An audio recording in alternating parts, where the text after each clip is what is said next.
Dari segi sambutan yang ada ini sangat menggalakkan dan kita yakin insya-Allah dengan izin Allah Barisan Nasional akan meneruskan pemerintahan di peringkat kebangsaan dan juga di peringkat negeri Perak. Dan kita dapati tahap sambutan itu adalah sangat menggalakkan dan kita menjangkakan juga kerusi-kerusi yang kita tewas sebelum ini, ya, beberapa kerusi yang kita tewas sebelum ini kita akan dapat semula.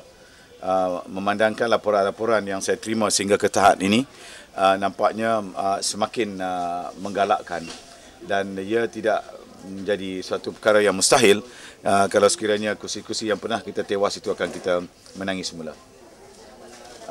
Dan apa yang boleh saya sebutkan juga dari segi tahap keyakinan kita insya-Allah dengan sokongan yang ada kita yakin Barisan Nasional akan menang. Tahap sokongan yang baik yang saya lihat daripada semua pihak kerana kita melihat setiap kawasan yang kita pergi dan kita lihat bagaimana sambutan mereka itu. Mereka yang termasuk juga yang bersedia untuk memakai baju biru, ya, baju Barisan Nasional untuk sama-sama keluar untuk memberi sokongan yang tidak belah bagi. Dan ini berbeza dengan tahun 2008. Ya, dalam tahun 2008 kita dapat melihat keadaan yang agak sedikit suram.